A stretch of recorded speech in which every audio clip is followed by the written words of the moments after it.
Saying you'll do something means you have to do it, unless you have a very good excuse. In front of me, Mom holds David's hand as we walk up the ramp to the clinic.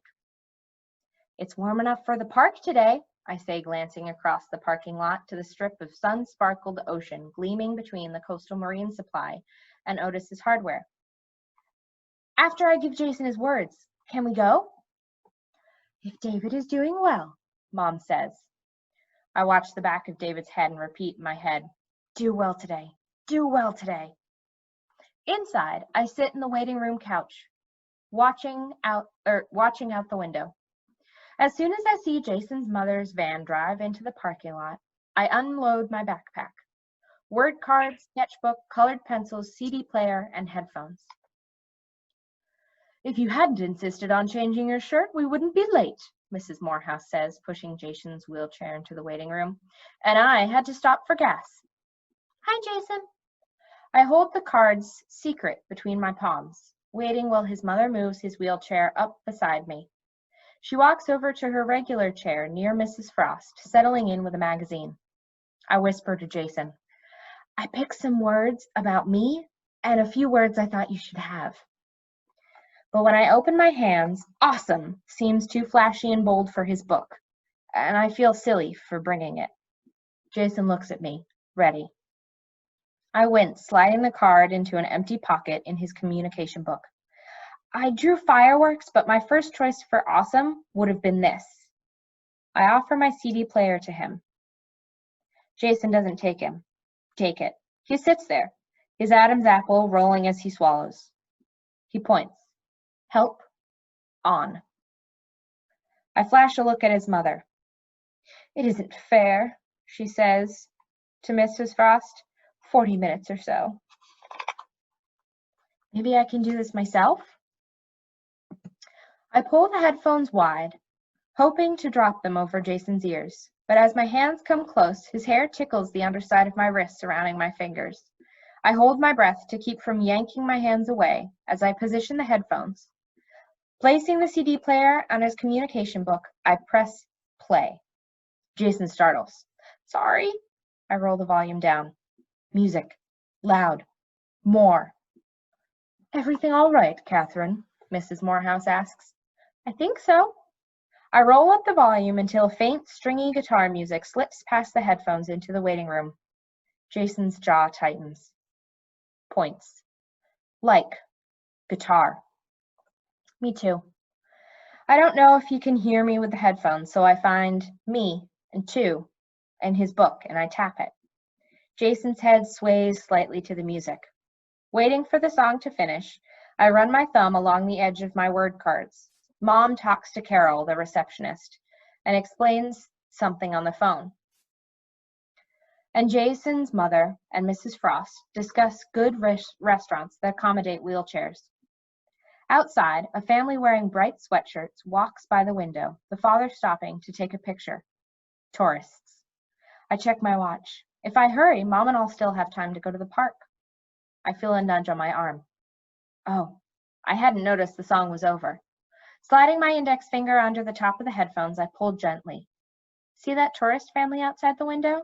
I ask, putting the CD player away. I think they're a good luck sign that summer's here.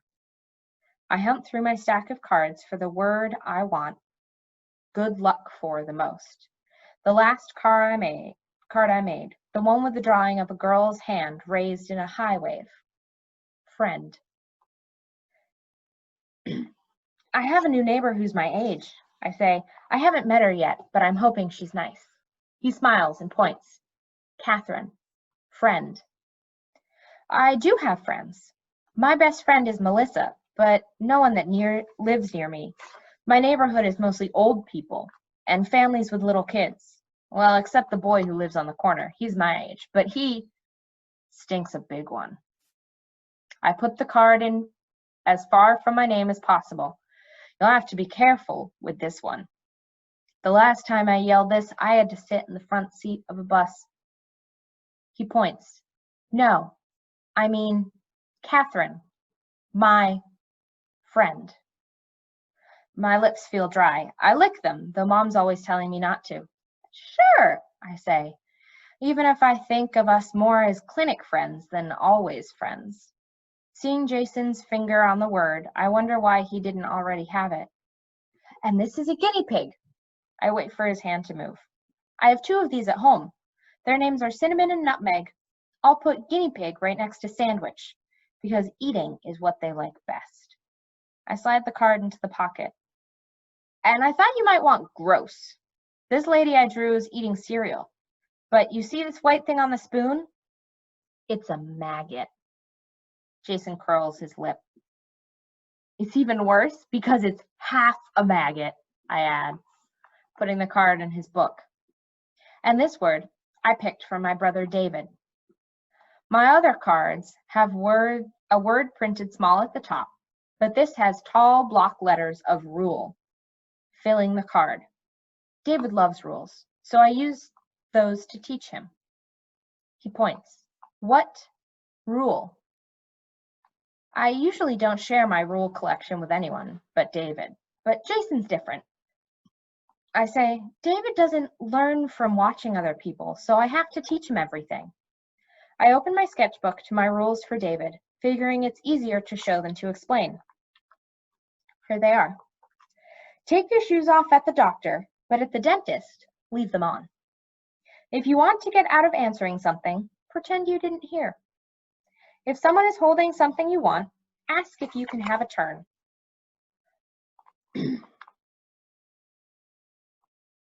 David has his own rules too, I say, but those rules don't make sense to anyone but him. He points. What? Those. Rule. I sigh.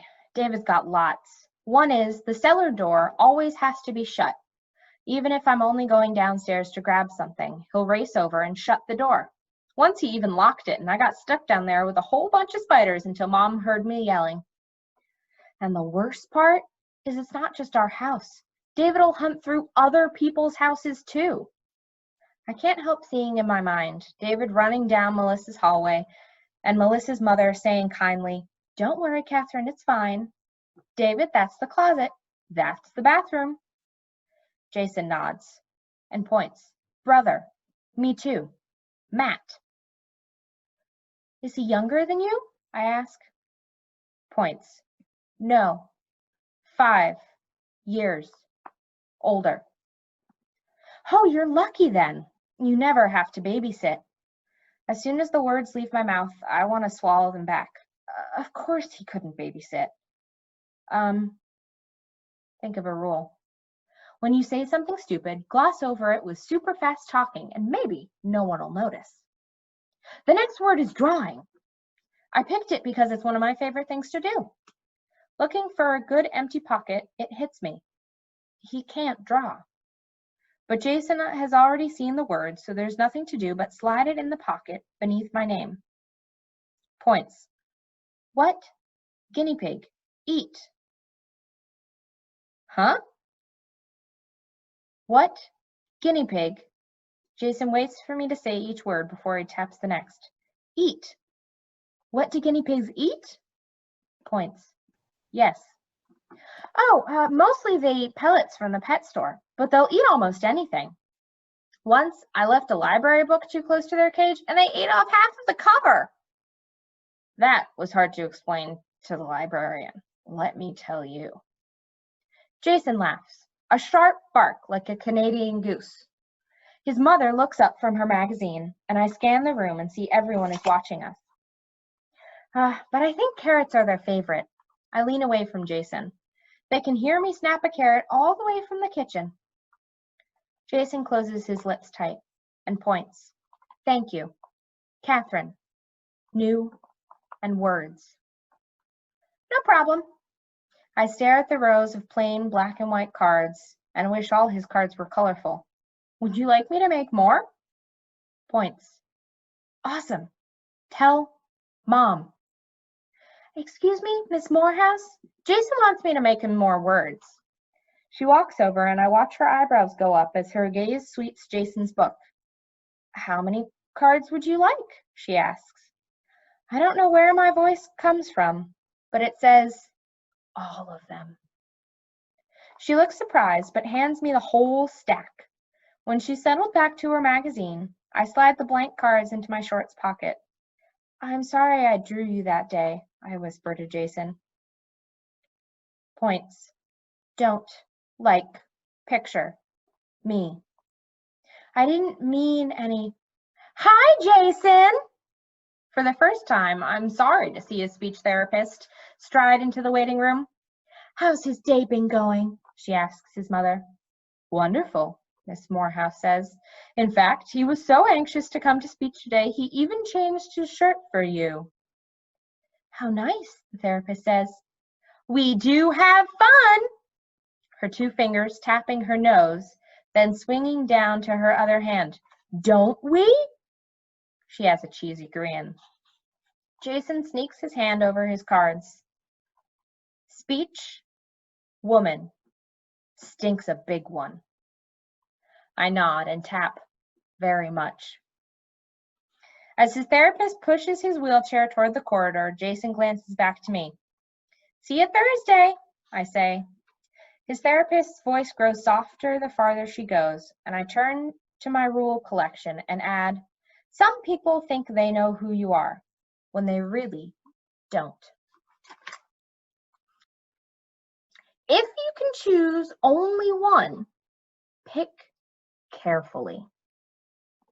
On Wednesday morning, the minivan is gone from the driveway next door, so I busy myself collecting words and phrases for Jason in the blank spaces of my sketchbook.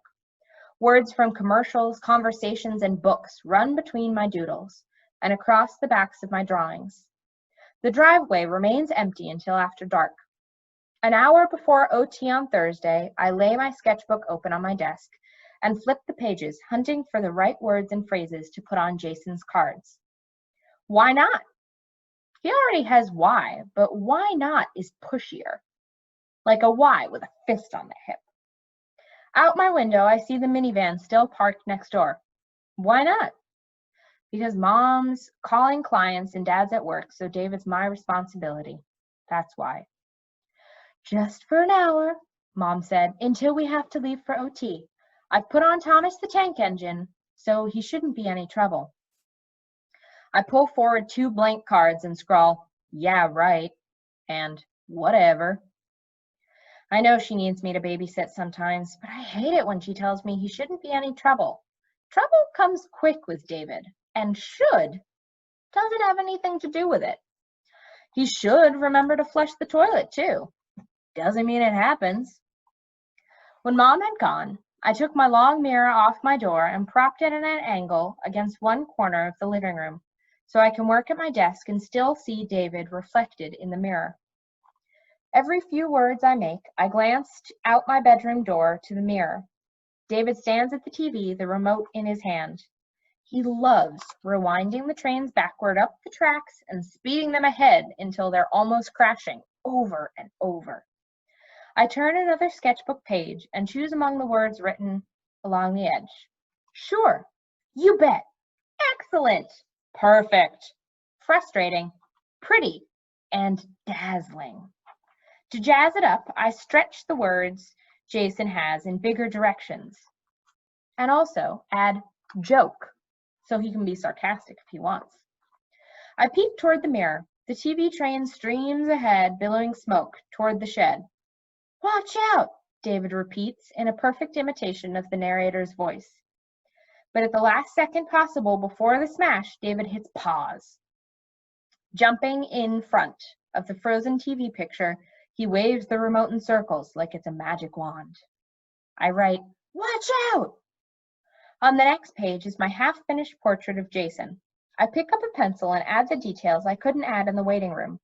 Eyelashes, thick eyebrows, and the outline of his thin lips. Part of me wishes I could tear this picture out of my sketchbook and crumple it into a tight ball so that I don't hear his mother scolding in my head. But the rest of me is bothered that it's so incomplete. I write that down. It's too much like a secret. I write secret. Are you busy? A girl's voice asks.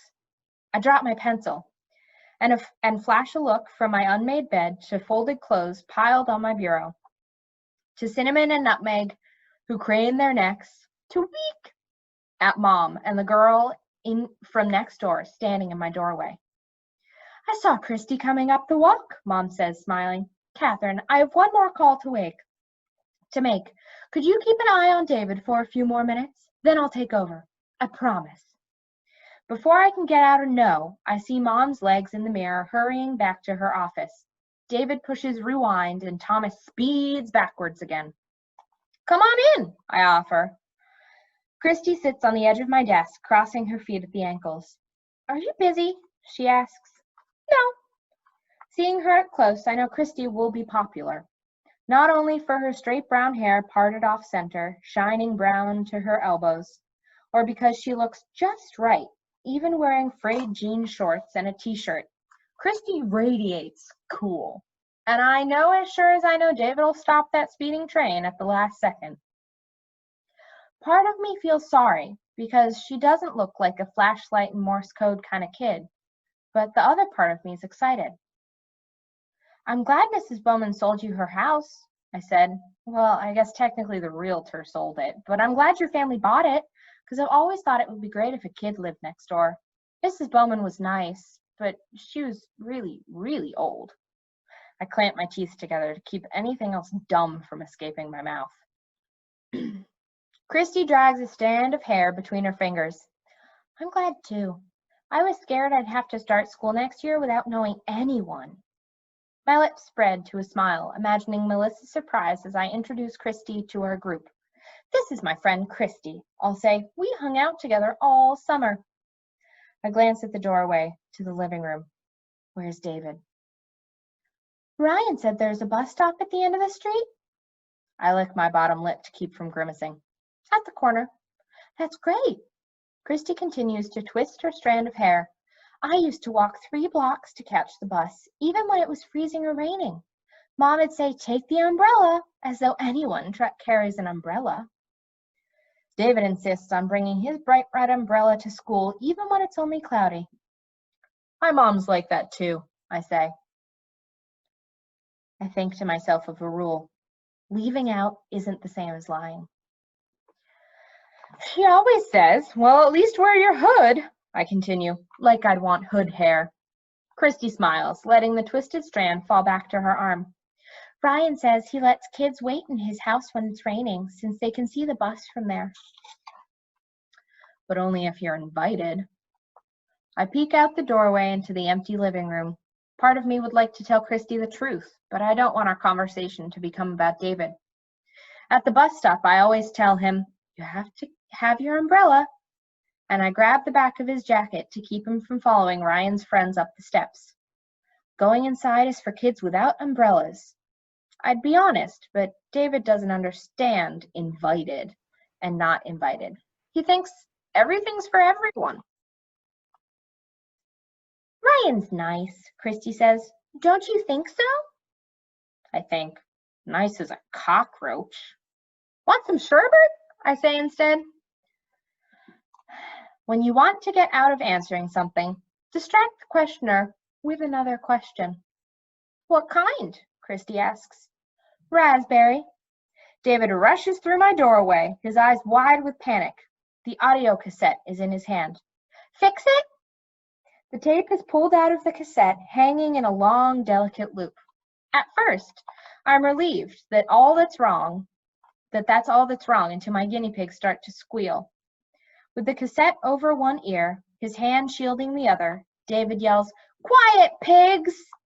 Christy shoots a worried glance from David to the guinea pigs, to me. I pry the cassette from David's fingers, knowing it'll be faster to deal with the tape than the tears filling his eyes. Don't worry, it'll only take a minute. I spin the cassette around my finger, wishing I had 2 more hands, one to give the guinea pigs hay to quiet them, and another to cover David's mouth as she shrieks. I spin the cassette so fast my finger keeps slipping out of the tiny hole. When the tape lies flat and tight, I slide Frog and Toad together into my cassette player and push play. Arnold LaBelle's deep voice joins the guinea pig squeals, and David's face lights up like Christmas morning, Halloween night, and his birthday, all rolled into one big grin. You fixed it! Go find Mom, I say, pressing the cassette into his hand, and tell her I'm done babysitting. Before I close the door, I peek into the living room to be sure David's headed towards Mom's office. He disappears down the hallway, swinging his arms. That must be hard, Christy says. Even regular little brothers are a pain. Regular, snarls in my stomach. I grab my sticky notes and write, Dad, buy a new tape player, and stick it on the back of my door to remember to tell him. Again. To quiet my guinea pigs, I pull strings of Timothy hay from the little bale I keep under the cage. Nutmeg yips as Cinnamon steals her hay. They're so cute, Christy says. Can I hold them? Sure. I toss her a towel. Better put that on your lap in case they pee. I slide one hand under Nutmeg's chest and cup her back legs with my own. Cinnamon weeps until I set her next to Nutmeg on Christy's lap, and then the squealing turns into happy pig cooing. Nutmeg, I thought I'd never see you again. Say, what are you eating? Towel, medium rare with a blunt hit of fabric softener. Care for a bite? Don't mind if I do. I love imagining what they say. My door bursts open. No toys in the fish tank, David announces. I'll be right back, I say to Christy between my clenched teeth. No problem, she says, stroking Nutmeg's neck. I close my door behind me so Christy won't see me run. Why? I sprint ahead of David. Why today? Because. A tiny cowboy stands bow-legged on the gravel at the bottom of the fish tank, one hand poised to grab his pistol, and the other holding the end of a lasso, hovering in a loop above his head. A goldfish swims right through the hole. Plunging my hand into the water, fish swooshing past my fingers, I rescue the cowboy and throw him onto the toy box. Grabbing David's wrist, I don't even wipe my hand first. Wet! David twists to get away. You are not going to ruin this for me. I yank him along behind me down the hallway to Mom's office. She's on the phone. All right then, Mom says into the receiver. I look forward to hearing from you next week. I have company, I say, not caring about interrupting her, and you need to watch David.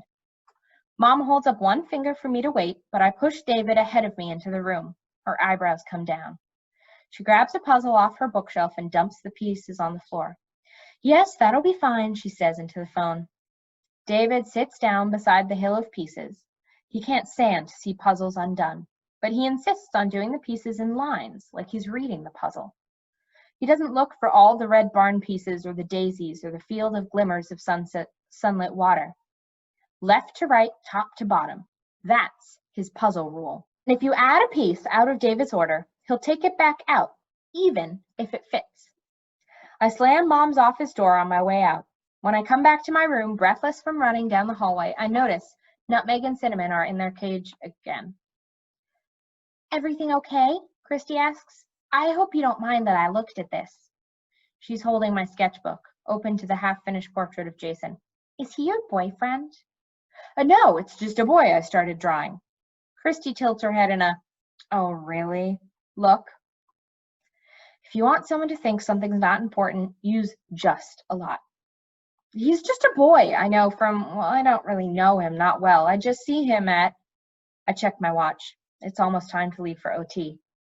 I can't tell Christy I have to go, not the first time we've met, but I told Jason I'd see him today.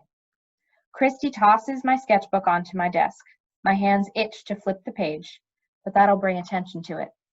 Want to watch TV? Christy asks. If I say no, maybe I won't get another chance to hang out with her. I glance to Thomas the Tank Engine, reflected in my mirror.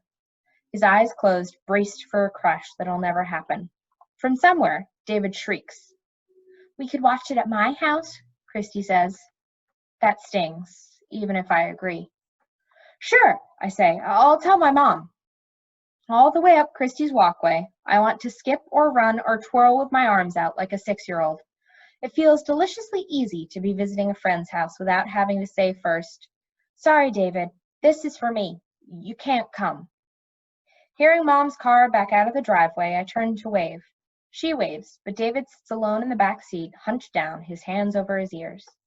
I follow Christy up the steps and through her front door.